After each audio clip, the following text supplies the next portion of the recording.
안녕하세요. 4월 3일 수요일입니다. 오늘은 신명기 20장 1절부터 20절까지입니다. 제가 읽겠습니다.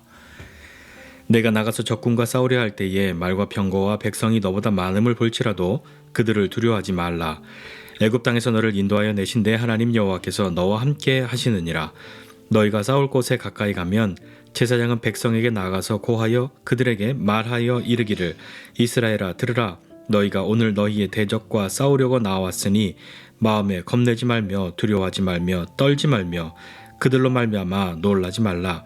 너희 하나님 여호와는 너희와 함께 행하시며 너희를 위하여 너희 적군과 싸우시고 구원하실 것이라 할 것이며 책임자들은 백성에게 말하여 이르기를 새 집을 건축하고 낙성식을 행하지 못한 자가 있느냐? 그는 집으로 돌아갈지니 전사하면 타인이 낙성식을 행할까 하노라. 포도원을 만들고 그 과실을 먹지 못한 자가 있느냐? 그는 집으로 돌아갈지니 전사하면 타인이 그 과실을 먹을까 하노라. 여자와 약혼하고 그와 결혼하지 못한 자가 있느냐?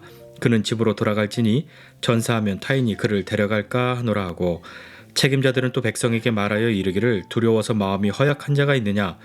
그는 집으로 돌아갈지니 그의 형제들의 마음도 그의 마음과 같이 낙심될까 하노라 하고 백성에게 이르기를 마친 후에 군대의 지휘관들을 세워 무리를 거느리게 할지니라.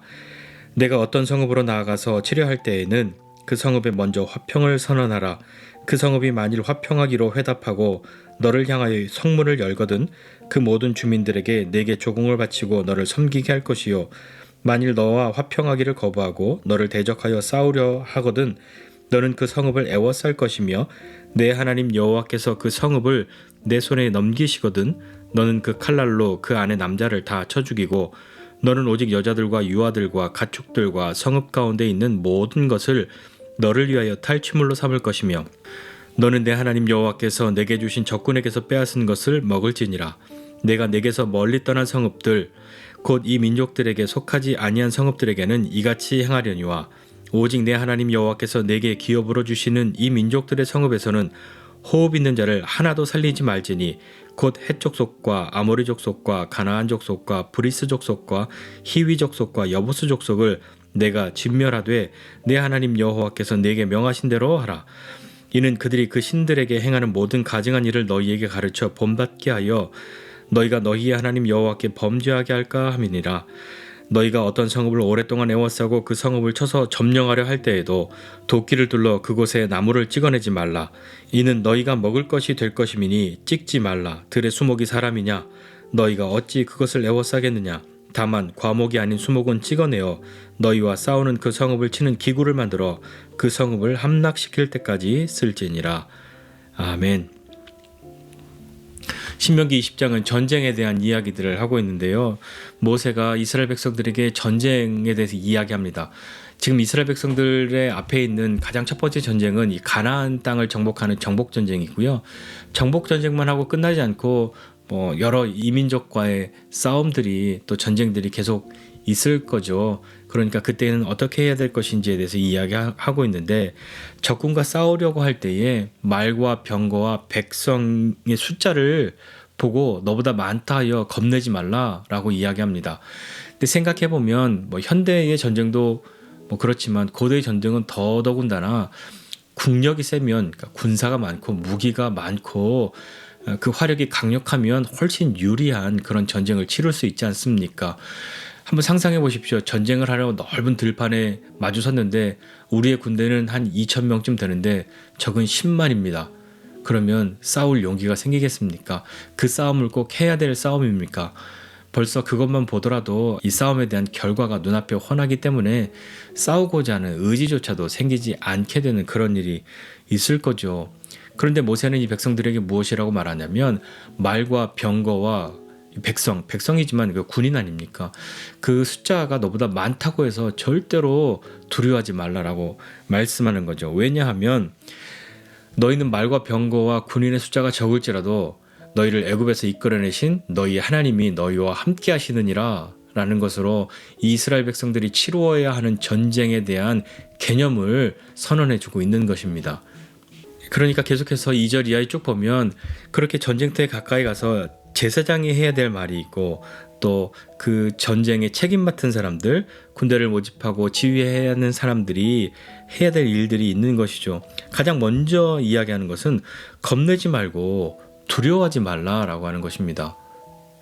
왜 겁나고 왜 두렵지 않겠습니까? 전쟁터인데 우리는 실제의 어떤 전쟁들을 경험하지 않았지만 굉장히 실감나게 만든 전쟁 영화 같은 것을 보더라도 그 전쟁에서 느껴질 수 있는 그런 두려움과 공포, 그런 것들을 간접적으로도 체험할 수 있지 않습니까?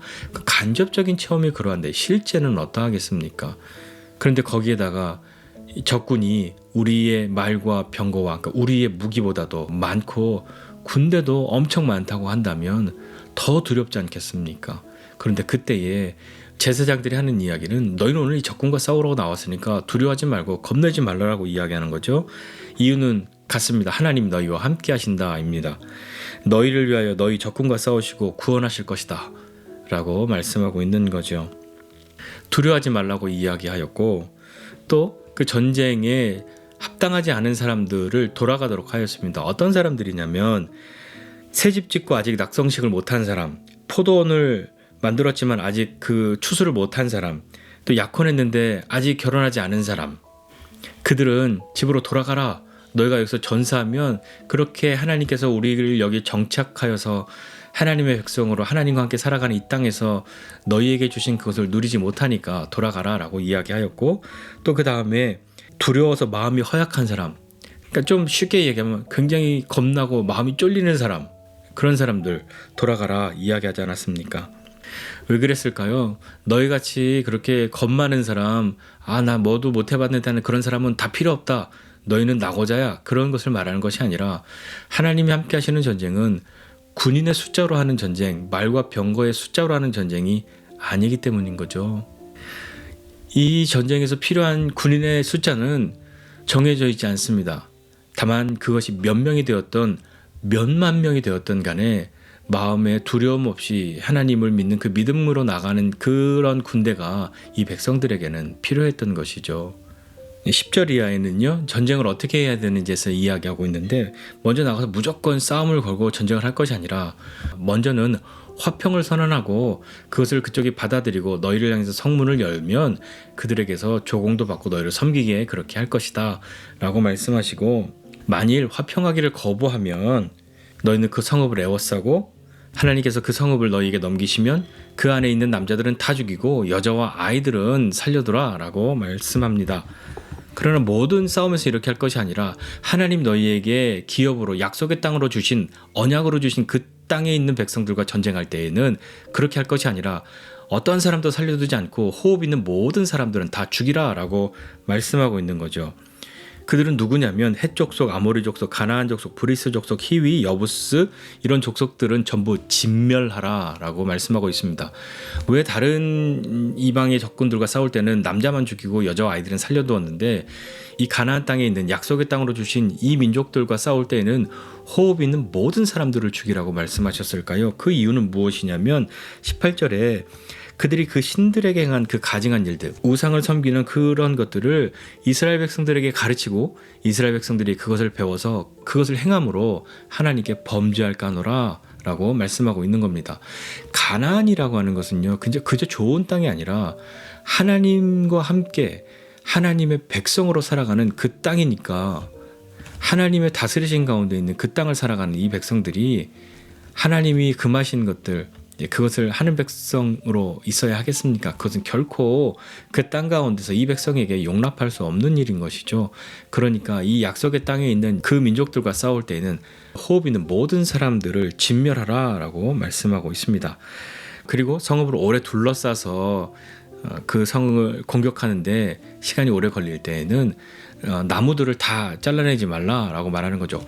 과목, 그러니까 과일을 내는, 열매를 내는 그 나무들은 그대로 두어야 그 성읍을 점령하고 계속해서 이 백성들이 먹을 그 공급원이 되는 것 아닙니까? 그러나 그냥 일반 나무들은 그것을 쳐서 전쟁에 필요한 어떤 기구, 일종의 무기들을 만들어서 그 성읍을 함락시킬 때까지 사용하라 라고 말씀하고 있습니다. 오늘 이 말씀 속에서 한번 생각해 보고 싶은 것이 있습니다. 우리 인생에도 전쟁과 같은 것들이 참 많이 있습니다.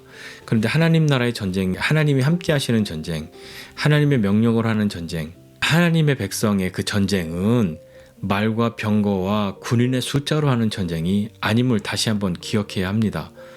우리가 가진 것이 많고 우리의 힘이 상대보다 세다는 것을 알 때에는 싸움을 하고 어떤 전쟁을 할 때 있어서 마음이 좀 든든하죠. 피해는 있겠지만 결코 우리가 너에게 질 수 없다. 질 그런 전력이 아니다 하는 그런 것이 있으니까 안심하겠죠.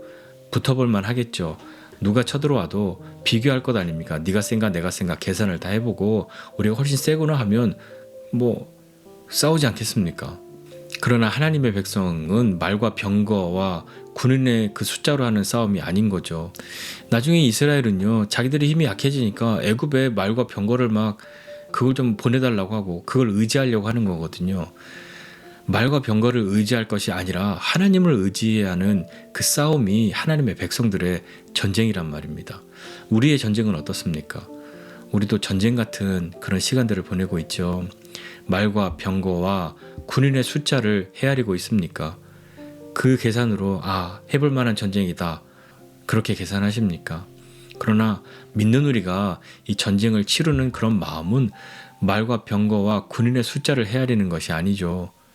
하나님이 함께 하시느냐, 함께 하시지 않느냐입니다. 하나님이 함께 하시기 때문에 이 전쟁은, 이 싸움은 해야 하는 것이고요. 하나님이 함께 하시지 않기 때문에 아무리 많은 것을 가지고 있다 하여도 그 싸움은 이길 수 없는 싸움이 되는 것입니다. 앞서도 말씀드린 것처럼 나중에 책망받았던 것들이 애굽의 말과 병거를 의지하려고 했던 것, 자기 백성이 몇 명인지 군대로 징집할 수 있는 숫자가 너무 궁금해서 인구를 조사해 본 것, 그런 것이 하나님 앞에 불신앙의 모습으로 행한 것이죠. 저와 여러분은 어떠십니까? 말과 병거와 군인의 숫자를 헤아리십니까? 나는 이것도 해야 되고 저것도 해야 되고 이것도 두고 왔고 저것도 두고 왔고 그러니까 이 전쟁 못하고 갔으면 좋겠는데 하는 그런 마음으로 전쟁터에 있습니까? 아니면 두렵고 겁나는 마음으로 전쟁터에 있습니까? 이들을 돌려보낸 이유는 하나님은 숫자로 전쟁하시는 분이 아니고, 그리고 실제적으로 이런 두려움과 다른 생각에 있는 사람들이 전쟁터에 있으면 오히려 같은 편에게 전력을 더 강하게 하는 것이 아니라 오히려 더 약해지는 그런 고리가 될 수도 있기 때문이죠. 그러나 그들을 나고자나 못난 사람으로 치부하지 않습니다. 징집에서 제외시키는 거죠. 너희는 싸우지 않아도 돼. 우리가 싸울게. 라는 그런 마음인 겁니다. 그러나 우리가 여기서 생각해야 하는 것은 이렇게 징집에서 제외된 사람들을 못난 사람, 부족한 사람 그렇게 치부하지 않습니다. 이스라엘 백성들은요, 그래 너희는 돌아가, 내가 대신 싸울게 하는 것이죠. 이것은 우리 교회 공동체도 마찬가지입니다. 모두가 다 용맹한 군사로 있는 것은 아니죠. 어떤 사람들은 마음에 걱정이 있고 두려움이 있고 마음이 떨리는 사람도 있을 것이고요. 이것도 해야 되는데 이거 하려고 했는데 아직 못했는데 여러 가지가 있지 않겠습니까? 하나님이 내게 베푸신 것, 은혜로 주신 무엇이 있는데 그것의 어떤 끝을 아직 못 본 상태로 왔는데 이런 여러 가지 마음으로 있는 사람들, 너는 못났어 그렇게 하는 것이 아니라 그래 내가 대신 앞서 나가서 싸울게 하는 것이 공동체 안에는 있어야 하는 마음과 정신인 거죠. 그렇다고 이번 징집에서 제외된 사람들이 영원히 징집에서 제외되겠습니까? 아니요. 다음번에 그들이 앞서 나가 싸울 것이고요. 이번에 내가 용맹스럽게 싸웠다 할지라도 다음엔 나도 징집에서 제외될지도 모르는 일 아닙니까? 그렇지만 그것이 서로를 향한 어떤 공격의 그런 내용이 되는 것이 아니라 하나의 공동체로 하나님과 함께 나가는 그 싸움 가운데에서 충분히 용납하고 받아들여질 수 있는 것이 되어야 하는 것이죠. 그런 곳이 우리의 교회가 되어야 하는 것 아니겠습니까? 우리 가족과 또 우리 지체들을 향해서 이렇게 이야기해 주시지 않으시겠습니까? 두렵고 힘들고 괴롭고 그런 마음으로 있는 그 지체들, 가족들을 향해서 내가 앞서서 대신 나가서 싸울게. 내 뒤에 있어. 하나님이 우리와 함께 하셔. 하는 그런 믿음으로 나아갈 수 있는 저와 여러분 모두가 되시기를 주님의 이름으로 축복합니다. 기도하겠습니다. 하나님 아버지, 은혜와 사랑을 감사드립니다. 하나님, 우리의 인생 가운데에 참으로 전쟁과 같은 그런 시간들이 많이 있는데 하나님 우리에게 주어진 그 시간들을 마주 대할 때에 말과 병거와 군인의 숫자를 헤아리는 사람이 아니라 하나님의 함께하심을 구하고 하나님의 함께하심이 우리의 힘인 줄 알고 믿음으로 나아가는 사람 되게 하여 주옵소서. 그리고 이 싸움에서 돌아가야 할 사람들, 그들을 기꺼이 돌려보내고 그들을 대신하여 믿음으로 앞설 수 있는 사람 되게 하여 주시고, 때로 내가 돌아간 사람이었을지라도 영원히 돌아가 있는 사람이 아니라 다시 힘을 내어 앞서 나가 싸울 수 있는 그런 사람들 되게 하여 주옵소서.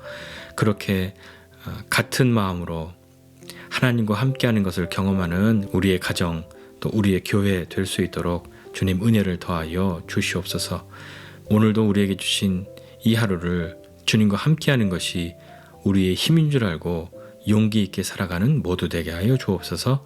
감사드리고 예수님의 이름으로 기도드립니다. 아멘.